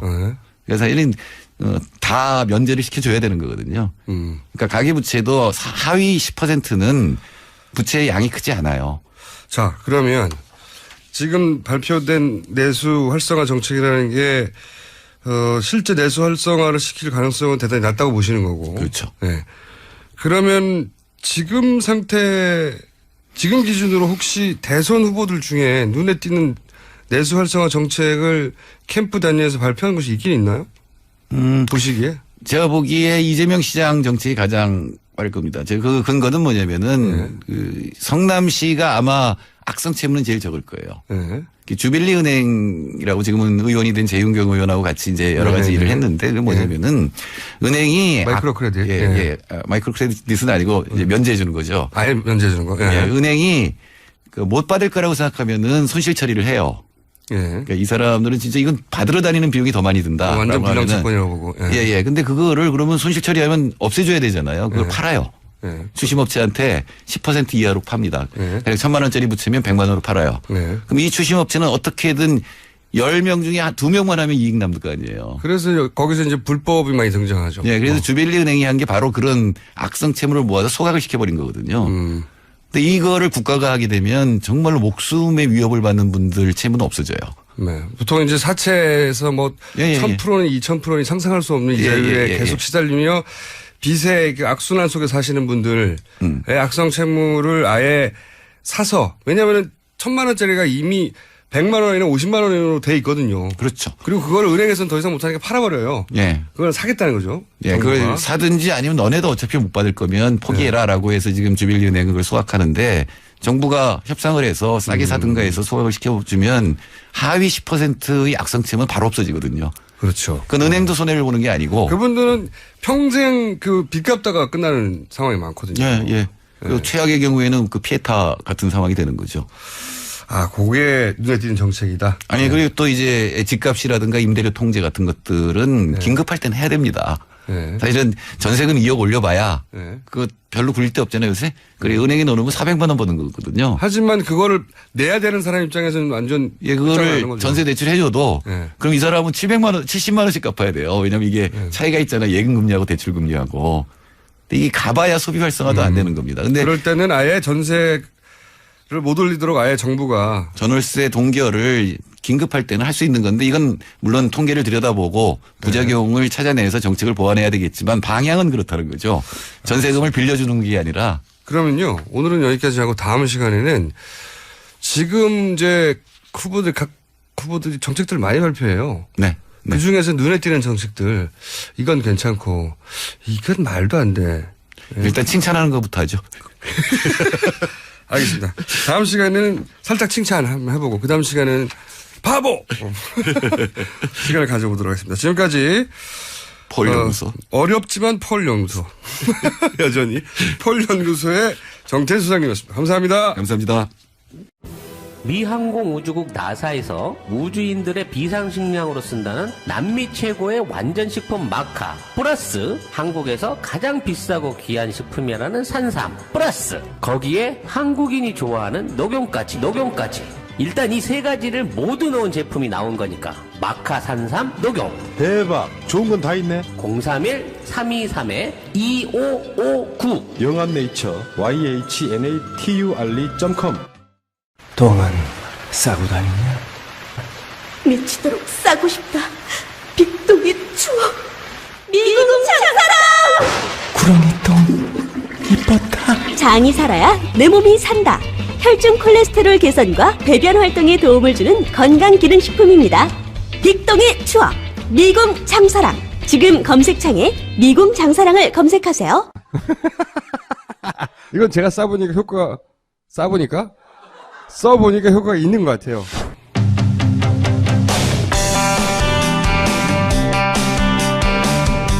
최근 한 포털에서 나는 왜 종편을 떠났나 하는 연재 그리고 화제입니다.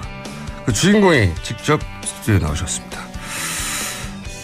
이명선 기자 안녕하십니까? 나오셨습니다. 네, 반갑습니다. 예, 정말로 반가우세요? 네, 저 팬입니다. 한 번도 빠짐없이 다 들었습니다. 공장장님이라는 용어도 익숙합니다. 저희가 섭외를 드렸습니다. 네, 그 사실은 알고 섭외한 게 아니에요. 근데 저희가 모신 이유는 뭐냐면, 종편의 기자셨고, 그러다가 이제 지금 방금 제목으로 말씀드린 나는 왜 종편을 떠났나. 네. 어떤 이유로 종편을 떠났고, 지금은 셜록이라고 하는, 이게 처음 듣는 수식어요. 진실탐사그룹, 셜록에서 활동하고 계세요. 네, 일단 셜록을 잠깐 설명해 주실까요? 진실탐사그룹 셜록은 심층 탐사 보도만 전문적으로 하고요. 네. 그래서 르포 위주의 기사만 쓸 예정입니다. 저 굉장히 익숙한 분야인데. 네. 지금까지는 전 오마이뉴스 기자인 박상규 기자와 그다음에 재심 전문 변호사라고 하는 박준영 변호사가 유명한 분이죠. 네네. 최근. 재심 사건을 중심으로 이 같은 활동을 했는데 그거를 이제 앞으로 셜록이라는 이름으로 조직적으로 활동할 예정입니다. 그러니까 재심 전문이라고 하는 거를 이제 겪어보신, 그러니까 인터넷에서 확인하고 이제 아시는 분들도 있겠지만 지나간 사건 중에 네네. 이건 틀림없이 억울하게 기소되고 억울하게 형을 살았다 하는 분들 있잖아요. 네네네. 그 사건을 찾아내서 재심이 굉장히 어렵단 말이죠. 그렇죠. 사법부에서 재심을 잘 안 받아줘요. 그렇죠. 명백하게 새로운 사실이 나오기 전까지는. 네. 3심제를 통해서 대법원에서 확정 판결이 났기 때문에. 네. 근데 이제, 오마이 뉴스에 계셨던 박상규 기자. 그리고 변호사 중에 박준영 변호사. 이 두 분이 힘을 합쳐서 그런 사건 중에 일부를 찾아내서 실제 재심을 받아냈어요. 그렇죠. 네, 그래서 크게 화제가 됐는데 거기에 이제 합류하신 거네요? 네. 그분들이 이제 아예 그럼 우리가 전문적으로 그룹을 네네네. 만들어서. 네네. 꼭 재심 사건이 아니어도. 네. 탐사 취재를 통해 가지고, 진실을 새롭게 조망해보자. 네네네. 기존에 알려진 거는 다른. 네. 그래서 취재 기자뿐만 아니라 그래서 같이 활동하는 변호사들도 좀 있고, 그다음에 전직 형사분도 함께 하실 예정입니다. 그래서 이제 셜록 홈즈에서 따온 셜록이군요. 네네. 저는 저를 털록이라고 그러거든요. 여러분, 지금 후보에 이렇게 물망에 올라온 재수사나 재취재 대상이 어떤 거였습니까? 부산. 이건 재취재죠, 기본적으로. 그렇죠. 부산 엄궁동 사건은 지금 박상규 기자가 취재를 하고 있고. 엄궁동 사건은 뭔가요? 자세한 건 그것이 알고 싶다에서 찾아보시면 되고요. 네. 그다음에 저 같은 경우에는 간첩 조작 사건 관련돼서 네. 지금 취재 중에 있고 아마 간첩 조작 사건은 거슬러 올라가면 60년대부터 막 있잖아요. 제가 맡은 거는 83년도 사건이고요. 네, 보상 청구와 관련돼서 좀 집중해서 다뤄볼 예정입니다. 그렇구나. 그때 다시 한번 불러주시죠. 알겠습니다. 하는 거 보고요, 오늘. 네. 오늘, 그런 진실탐사그룹 셜록이라고 하는. 근데 이게 네네. 이제 회사의 형태가 아닌가 보죠? 셜록 그룹이라고 하는 거 보니까. 회사는 맞아요. 회사는 맞는데, 아, 회사 이름이 셜록이에요, 아예? 이게 언론사라고, 예, 회사 이름이 셜록이고요. 그러니까 언론사라고 하기에도 조금 모호한 게 변호사도 함께하고. 아, 그렇죠. 조합이. 예, 그다음에 또 이제 전직 형사분들도. 탐정이네요, 탐정회사. 네. 사건에 개입을 하는 거죠, 사실상. 개입해서 사실 이제 제가 종편에 있었을 때 기사만 툭 던지고 많은 게 좀 되게 많이 불편했거든요. 근데 저희 셜록에서는 하나의 사건을 좀 긴 호흡으로 끌고 가려고 합니다. 취재도 하고 그것이 이제 법적인 문제가 있다면 변호사분이 나서서 네네. 적극적으로 보통 이제 일반 언론사는 취재를 하고 던지고 끝인데 네네. 여기서는 취재를 하고 그것도 이제 과거에 잘못 알려진 네. 사건을 재취재를 하고 거기서 문제점이 있다면 변호사가 나서 법적으로도 적극적으로 조치를 취하고 그렇죠. 그래서 명예를 회복하기도 하고 지금까지는 시민분들이 펀딩 금액을 정말 많이 모금을 해주셔가지고요. 그래서 기사를 쓰면 거기에 이제 펀딩을 많이 해주시고 그 금액으로 또 재판 준비 비용을 마련해서 무죄를 받아내고 그랬죠. 네. 사실 시민분들이 많이 참여를 해주신 결과라고 봅니다. 뭐라고 불러요? 일종의 사회적 언론사 같기도 하고. 그렇게 봐주시면 감사합니다. 네, 사회적 언론사 같기도 하고. 대단히 저도 들어본 적이 없는 새로운 형태네요. 기자와 그리고 변호사가 함께 네네. 힘을 모아서 과거 사건들 중에 네. 반드시 재취재되어서 조명돼야 되는 사건을 취재만 하지 않고 명예훼손이나 법적으로 보상을 받는 데까지 나아간다. 그렇습니다. 시민단체가 할 일과 언론사가 할 일과 그리고 이제 맨변 같은 변호사 그룹이 할 일들을 다 한꺼번에 합쳐서 하는 네. 놀라운 칭찬 좀 드렸고요. 감사합니다. 이게 새로운 개념입니다. 네네. 잘 되시길 바라고. 네. 오늘 모신 이유는 그러면 여기 후원을 하는 겁니까? 어떻게 된 형태죠? 다음 스토리 펀딩 페이지에 들어가시면 네. 후원을 할 수 있는 방법이 자세히 나와 있습니다. 오케이. 네. 예. 일단은 후원을 통해서 운영을 하시는군요. 네. 예. 그런 의미에서는 또 시민단체 같기도 하고요. 네. 굉장히 특이한 조합이 나왔습니다. 우리나라에서만 가능한 조합인 것 같아요, 이건. 그런가요? 왜 외국에서는 왜 안 될까요? 들어본 적이 없어요. 각자의 전문 영역이 있고 기자들은 그렇게 해가지고 사후에 변호사하고 합쳐지거나 이럴 수는 있지만 같이 처음부터 움직이는 걸 처음 들어봤어요. 이거 굉장히 바람직한 형태인 것 같고요. 자, 오늘 모신 이유는 한 가지 더 있습니다. 저희가 이제 나는 왜 종편을 떠났냐는 기사 연재글을 쭉 보다 보니까 떠난 이유 중에 종편의 편파성 네네. 때문에 떠났다 하면 사례를 든 것 중에 하나가 네. 2012년 대선 당시에 네. 정치부에 계셨는데 네, 정치부에 정확하게는 파견을 갔었습니다. 파견을. 네. 대선 시즌이다 보니 네네. 그때 겪은 일. 네. 이 굉장히 큰 계기가 되었다. 계기 중에 하나였다고 말씀하셨는데 어떤 일을 겪었기 때문인지를 잠깐 설명해 주세요. 기사는 2012년 11월 말에 나갔으니까 대선 한 달 전이겠군요. 막바지네요. 네네네. 그때 문재인 후보가 그 2003년에 부산의 한 상가를 팔면서 기준 시가보다 1억 원가량 낮은 가격으로 신고를 하는 이른바 다운 계약서를 써서 세금을 탈루하려고 했다. 대선 후보 검증 기사처럼 보이는 건데. 예. 네, 그게 제 이름으로 나가게 됐는데 제 이름이라고 표현한 이유가 제가 이름도 쓰고 그다음에 얼굴도 나갔지만 제가 쓴 기사가 아니었습니다. 아, 그래요? 네. 보통은 그렇게 이름이 나가면은 그 이름을 쓴 기자가 취재를 하고 영상을 따고 그런 다음에 그거를 보도국장이나 편집회를 거쳐서 네네. 그러면 네가 취재했으니까 네 이름으로 나가서 보도를 해 이렇게 되는 거잖아요. 그렇죠. 그게 당연한 거고 기본 원칙인데 그러니까 일단 예를 들어 제가 기사를 두 개 쓰면 하나는 제가 읽고 하나는 다른 기자를 줍니다. 그래서 그거를 목소리를 빌려달라고 표현을 하거든요. 근데 보통 이런 게 이제 싫을 때도 좋을 때도 있는데 이 기사 같은 경우에는 조금 사실 확인이 좀 당장 할 수 없는 사실 확인은 당장 할 수 없는 상황이었거든요. 그래서 부산에 제가 가서 직접 취재를 하는데 일단 그 핵심 증거라는 이 계약서가 없어가지고 뭘 취재를 할 수가 없었어요. 본인이 취재하지 않았는데도 기사가 나와버린 거예요? 이렇게 결과가 적으로는? 그렇죠. 이제 제가 취재를 거부했었는데 이제 위에서는 시키는 대로 해라. 그래서 그러면 기사가 먼저 나오고?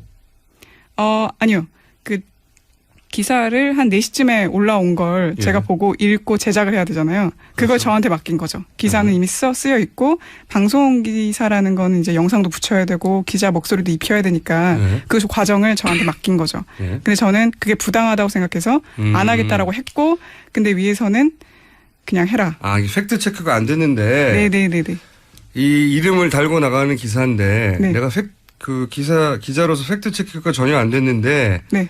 그냥 이름만 빌려달라고 한 상황이었던 거고. 그렇죠. 대리 읽기를 한 거죠, 사실상. 이 기사가 애초에 누구에 작성됐는지도 모르고.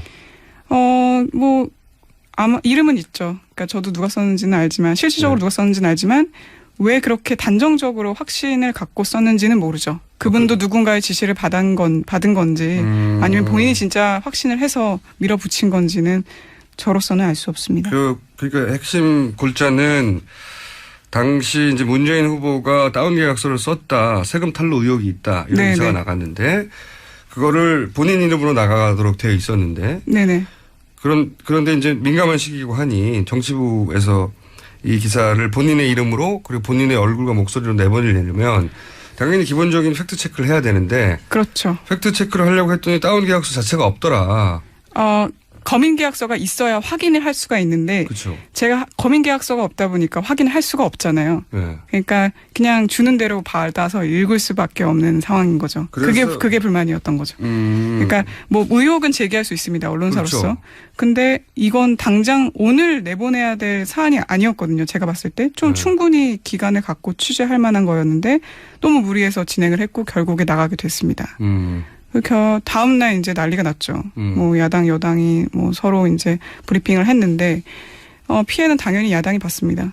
그러니까 일단 이 얘기가 계속 언론을 통해서 뿌려졌기 때문에. 그렇죠. 네. 그런데 그 첫 출발이 된 기사를 본인의 이름으로 내보냈는데 정작 본인은 그 계약서를 만져본 적도 없는 거고. 네, 단 한 번도 없죠. 그러면 이걸 취재한 기자가 야 계약서 내가 확보했다고 줄 수도 있잖아요. 만약에 확보했다면. 일단 아침부터 그냥 제가 부산에 갔기 때문에 그 다운 계약서를 줄 겨를도 없었고. 실제 다운 계약서가 존재하는 건 나중에 확인됐나요?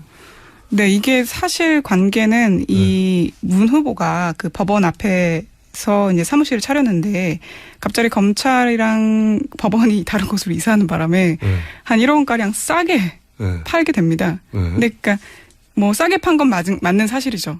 근데 세금 탈루를 할 목적으로 한 게 아니라는 거죠. 아하. 네. 사실 일부 사실과 사실이 아닌 게 뒤섞여 있는 기사였군요. 네. 근데 문제가 된 거는 이거를 너무나 단정적으로 얘기를 했다는 거고, 그러니까 그런 의혹 제기를 좀 중립적으로 제기를 했어야 되는데 이제 그 당시에 이제 앵커도 너무 분명한 톤으로 어떻게 이렇게 다운 계약서를 쓸 수가 있느냐. 네, 민정수석실에 있으면서 여러 사람들 모가지를 날렸는데 당신은 어떻게 돌을 던질 자격이 되겠냐, 뭐 이런 얘기를 했었거든요. 그런 멘트가 나와요. 아예. 네. 그러니까 이거는 이 기사가 나중에 확인해 보니 싼 건 맞는데 이유는 다른 거였는데. 네네. 근데 요 싸게 팔았다는 이유 그거를 다운 계약서로 확정한 다음에 관련 멘트들이 다 나왔고 그걸 정작 읽는 기자는 확인하지 못했는데 그냥 읽으라고 했다. 그렇죠. 네. 근데 이게 관행적입니다. 아, 관행적이에요? 네, 저뿐만 아니라 아마 제 짐작컨대 제 동료 기자 절반 이상이 경험했을 겁니다. 본인이 원하지 않는 기사를 대리 읽는 거죠. 대리 읽는데 본인이 정작 그걸 확인할 시간이나 확인되지 않은 사실인 채로 읽게 되는. 그렇죠. 제일 심한 게 북한 기사입니다. 사실 북한 같은 경우에는 뭐 사실 확인이 거의 불가능하잖아요. 그렇죠. 네, 그렇기 때문에 참 난감하죠. 어딘가에서 만들어진 기사를 읽기만 하는 거군요. 누군가 어떻게 썼는지는 잘 모르지만, 네, 그러다 보니까 저도 몇 번 읽었었고, 뭐 북한 마약 심각성 이런 건 제가 취재할 방법이 없지 않습니까? 근데 그런 것들도 어디서 나올 거예요, 그런 기사는 도대체? 저도 잘 모르겠습니다. 아니 그 종편에 있는 기자들이 북한에 가서 취재한 게 아니잖아요. 그렇죠. 좀 민감한 얘기입니다. 민감한 얘기네요. 네. 그러니까 대북 관련 뉴스가 특히 그렇고 또 이렇게 정치적으로 이제 꼭 문재인 후보뿐만 아니라 이렇게 야당 당시 대선에서는 이제 양자 대결이었으니까 거의. 네. 야당 후보에 대해서 불리한 기사가 나올 때 이렇게 확실하게 확인되거나 팩트 체크가 끝나지 않았는데 읽게 되는 기자가 그걸 기정사실로 하고 그다음에 후속으로 이어지는 그 코멘트, 앵커의 코멘트가 그걸 기정사실로 한 채 코멘트를 해버리고 그게 이제 확 퍼져나가고. 네. 확 퍼져나간 다음에는 당연히 이제 여당에서는 관련 성명이 나오고. 그렇죠. 그럼 야당에서는 뭐 부인하거나 해명해야 되는 상황이 되고. 그렇죠. 그렇게 되면서 계속 문제가 되는 거죠. 그 문제. 근데 정작 그걸 읽었던 본인은 뭐라고 말을 할 수가 없는 상황이 돼버리고. 근데 더 황당한 거는 이게 경고를 받았다는 걸 제가 한 달 전에 알았습니다. 그러니까 저조차도 네. 제 이름이 나가고 얼굴이 나갔지만 네. 이게 이렇게 문제가 됐던 기사라는 걸 최근에 이 연재 글을 쓰려고 준비하는 과정에서 알게 됐습니다. 그러니까 황당한 거죠. 그러니까 저는 결국에 이름만 빌려준 거란 생각이 들더라고요. 자, 오늘은 저희가 맛배기입니다, 맛배기. 네, 저희가 이제 왜냐면 이명선 기자님을 저희가 글로만 접했지 방송을 잘할 수 있는 분인지 확인이 안 돼가지고 오늘 확인을 해보니까 괜찮네요. 감사합니다. 네, 그래서 셜록과 연계된 코너를 하나 만들지 이명선 기자님을 단독으로. 왜냐면 저 바로 이어지는 코너가 이제 황교우 선생님 나오는 코너인데 별로 재미도 없고 더 이상 그래가지고 개편할까 생각 중인데 오늘 여기까지 할게요. 네. 네, 굉장히 중요한 이야기였습니다. 네.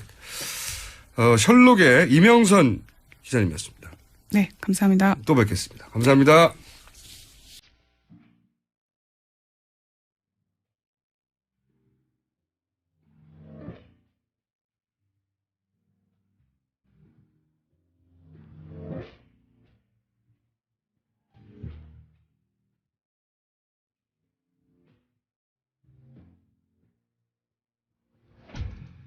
자, 조홍천 의원님, 좀 아쉬워요. 예. 적극적으로 답을 안 해주시네. 알고 있습니다. 이분이 아는 게 많은데, 아직 적극적으로 현직 피고인이라.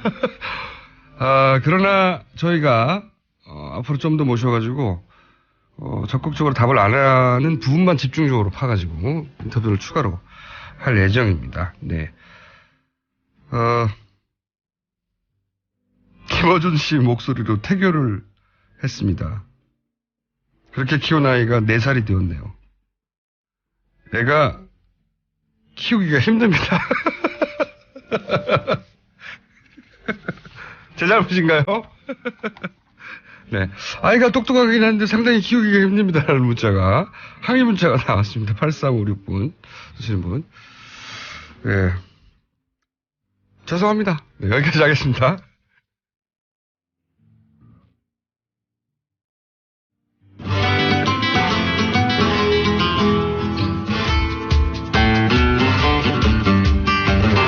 까칠한 분이죠. 오바를 싫어하는 분입니다. 모든 종류의 오바를 퇴치해주마. 황요익 칼럼니스트 나오셨습니다. 안녕하십니까. 안녕하세요. 네. 네, 뭐 재미없다고요? TBS도 잘렸는데 TBS까지 잘리. 아니 거기는 정치적인 네. 이유고요. 우리는 철저히 네. 그냥 재미 위주로. 재미 위주로. 네. 아니 제가 네. 밥 얘기하기 전에 헌재 네. 많이 보시죠. 기사도 네, 보고, 기사 네, 보고 신문도 있습니다. 보고 유튜브도 많이 올라와 있어가지고 저도 네. 그런 기사 나올 때마다 한번 쳐다보거든요. 이제 밥맛 떨어져요 정말. 아, 밥맛 떨어져요. 네. 어떻게 저렇게까지 하지 막. 제가 시위 나갈 때, 광화문에 촛불 시위 네. 나갈 때 하나 명패 들고 나간 게 밥맛 없다. 나가라. 밥맛 없다. 참고로, 지난주에 황교우 선생님하고 이제 같이 촛불 집회 나갔다가 고깃집에서 만났어요. 네. 고깃집에서 만났는데 제가 좀 늦게 갔거든요. 늦게 가가지고 이제 맛있는 고기 얘기를 제가 물어보려고. 네. 광화문 일대 맛있는 고깃집 아냐고. 그때 깜빡 못 물어봤어요. 광화문 일대 맛있는 고깃집 있죠? 별로 없어요. 광화문 일대. 그럼 광화문 일대 고깃집 하시는 분들은 어떻게 하라고? 있긴 있다는 거죠.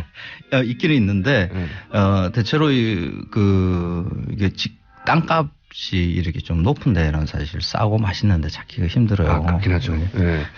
제가 이 얘기를 들은 이유는 뭐냐면, 내일도 나갈 텐데, 네. 자꾸 제가 어디 가냐고 묻는 분들이 있던데, 고깃집을 뒤지십시오. 어딘가 고깃집에 제가 들어가 있습니다. 숙성 소고기 하는 데 있어요. 네, 좀 이따 가르쳐 드릴게요. 네. 고깃집에 들어가 있다. 보통 제가 집회를 잠깐 구경하는 척 하다가 바로 고깃집으로 달려가거든요. 그렇습니다. 고기를 먹고 다시 나옵니다. 자, 오늘 주제는 뭡니까? 토종 이야기 하려고 그래요. 토종 이야기. 네. 보통 토종 돼지, 토종 닭, 토종 달걀, 토종 뭐 이러는 게 사실 많이 붙어 있고 그런 게 맛있을 신토부리부터 시작된 겁니다. 이거 신토부리 얘기 나올 때. 대충 그렇습니다. 네, 1980년대 약간 조짐 있다가 90년대 들어와서 토종하고 크게 번져 나갔죠. 이 토종에 대한 개념부터 한번 정리를 해야 되는데 토착종이라는 말의 줄임말이거든요. 그렇죠. 생물학의 용어입니다. 이 동식물에는 원래 국경이 없죠. 예. 자기네들이 그냥 알아서 여기저기 그냥 자기들이 살기 좋은 곳으로 가서 사는 거죠. 그렇죠. 자연 상태에서 자라는 동식물이 그 지역이 여기가 내가 살만하네 하고 오랫동안 계속해서 그냥 살고 있는 것 이걸 두고 토종이라 그러죠. 맞습니다. 그런데 재배나 사육을 하는 이런 농작물, 가축들은 이런 토종 개념이 붙을 수가 없어요. 어차피 인위적으로 키우는 거니까. 그렇죠. 그러니까 무배추 뭐 이런 게 토종이라고 이야기를 한다 그러면 그게 자연 상태에서도 자라야 되거든요. 닭을 그냥 내버려 두면 산야에 돌아다니면서 살아야 되는 거고요. 돼지를 그냥 내버려 두면 살아야 되는 거죠. 그런데 가축이나 이런 재배하는 식물들은 자연 상태에서 자라지를 못해요. 인간이 인위적으로 작물을 개량을 한 거거든요. 그러니까 그 수천 년 동안 개량돼 내려오는 것을 그냥 우리는 자연의 것이 아닌가 하는 착각으로 토종이라는 이름을 붙이는 거죠. 오래 해왔으니까요. 근데 그렇죠. 이제 이렇게는 생각할 수 있지 않습니까? 굉장히 엄격한 그 정의인데 어쨌든 그런 식으로 우리 땅에서 최소한 한 수백 년 이상 계속 그런 식으로 재배하거나 가축으로 길러왔다. 이러면 이제 머릿속에 토종인 것 같은데. 그렇죠. 그런 걸 이제 정확하게 이름을 붙이자 그러면 재래종이죠. 재래종. 애부터 내려오던 품종. 그리고 이제 그 애부터 내려오는 게 아니라 근래 들어오면 외래종. 이렇게 이제 분리를 알겠습니다. 해야 되는 거죠. 엄격하게 용어를 구분하자면 재래종과 외래종인데 근데 재래종이라고 하는 것도 우리가 생각하는 만큼 오래되지 않았다 이런 얘기인가요? 그 재래종은 그 일제강점기에 넘어오면서 일본이 농업 생산성을 높이기 위해서 다 손을 보거든요. 조선에서는 그 재배 작물에 대한 품종 개량이나 이런 생각이 별로 없었어요. 뭐 가축을 좀 더 효율적으로 키우고 좀 품질이 좋은 가축을 선발하고 하는 이런 것을 하지를 않았거든요. 이 근대 농업으로 들어오는 게 이제 일제 강점기인데 일본 사람들이 와서 우리 땅에서 자라고 있는 여러 식물들과 동물들을 보고 선발하고 대체를 하고 하는 작업을 해요. 그러면서 재래종이라고 할 수 있는 그러니까 우리 땅에서 수천 년 동안 내려왔을 것 같은 것을 다 거의 다 개량을 합니다. 그래요? 겨우 하나 살아남은 게 그래도 이제 한우. 소 하나는 성질도 좋고 고기 맛도 괜찮은 것 같고 그리고 특히 가죽이 좋아요. 한우가요? 네. 그 일본은 전쟁 국가였고 가죽이 많이 필요했죠. 군수용으로. 그래서 그랬겠네요. 한우를 적극적으로 육성을 하고요. 그 외에 돼지는 우리가 재래 돼지의 그 자료들을 보면 한 30kg 정도밖에 안 나가요. 그렇게 작았어요? 지금 뭐 있고서 한 100kg 정도 우리가 키우거든요. 그러니까 이거 효율이 없죠. 그래서 버리고요. 닭도 달걀도 많이 낳고 빨리 커야 되는데 별로 그 달걀도 못 낳고 이 몸집이 빨리 크지가 않으니까 그것도 다 도태시키죠. 그래서 뭐 쌀 같은 경우에도 그 일제 때 뭐 대충 이렇게 정리해 놓은 게 여러 지역에 있는 지금 뭐 재래벼들이죠. 그걸 한 300여 개 모았다가 그 중에 또 선발을 하죠. 생산성이 높은 것으로. 이게 생산성이 높고 사료가 덜 들어가고 하는 이런 그 개량의 작업들은 근대 농업에서 아주 가장 기본적인 거거든요. 근데 우리가 이제 소위 근대화라는 게 이제 일제에서 강제로 됐기 때문에 그 시점에 재래종들이 그렇게 개량종으로 변해갔다는 거네요. 그렇죠. 그래서 외래의 종자들이 우리 땅에 들어와서 그 일종의 이제 재래종을 밀어내고 우리 땅의 재래종으로 자리를 잡기를 시작하는 거죠. 그렇게 외래에서 들어온 것이라 하더라도 오랫동안 우리 땅에서 계속해서 또 그 재배를 하고 사육을 하면 또 이것도 또 재래종이라고 봐야 되는 거죠.